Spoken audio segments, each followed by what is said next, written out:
ಗಮನಿಸಿ ಮಂಗಳೂರು ಫ್ಯಾಬ್ ಇಂಡಿಯಾದ ಭರ್ಜರಿ ಸೇಲ್ ಈಗ ನಡೆಯುತ್ತಿದೆ.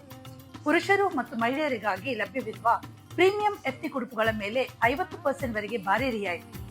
ಸ್ಟೈಲಿಶ್ ಕುರ್ತಗಳು, ಶರ್ಟ್, ಟ್ರೌಸರ್, ಡ್ರೆಸ್, ಟಾಪ್ ಹಾಗೂ ಇನ್ನೂ ಅನೇಕ ಆಕರ್ಷಕ ಉಡುಪುಗಳನ್ನು ಅದ್ಭುತ ರಿಯಾಯಿತಿ ದರದಲ್ಲಿ ಖರೀದಿಸಿ. ಗುಣಮಟ್ಟ, ಆರಾಮ ಮತ್ತು ಶಾಶ್ವತ ವಿನ್ಯಾಸಕ್ಕೆ ಹೆಸರಾದಂತಹ ಫ್ಯಾಬ್ ಇಂಡಿಯಾ ಕಲೆಕ್ಷನ್ನೊಂದಿಗೆ ನಿಮ್ಮ ವಾರ್ಡ್ರೋಬ್ಗೆ ಹೊಸ ಮೆರುಗನ್ನು ನೀಡಿ. ಭಾರತೀಯ ವಿದ್ಯಾಭವನ ಪಾಂಡೇಶ್ವರ್, ಮಂಗಳೂರು. ಈ ವಿಶೇಷ ಸೇಲ್ ಆಗಸ್ಟ್ 2ರವರೆಗೆ ಮಾತ್ರ. ಆದ್ದರಿಂದ ಹಿಂದೆ ಭೇಟಿ ನೀಡಿ, ನಿಮ್ಮ ಕುಟುಂಬ ಮತ್ತು ಸ್ನೇಹಿತರೊಂದಿಗೆ ಬನ್ನಿ. ಇಂತಹ ಇನ್ನಷ್ಟು ಶಾಪಿಂಗ್ ಅಪ್ಡೇಟ್ಗಳಿಗಾಗಿ ಅರೌಂಡ್ ಮ್ಯಾಂಗ್ಳೂರ್ ಅನ್ನು ಫಾಲೋ ಮಾಡಿ.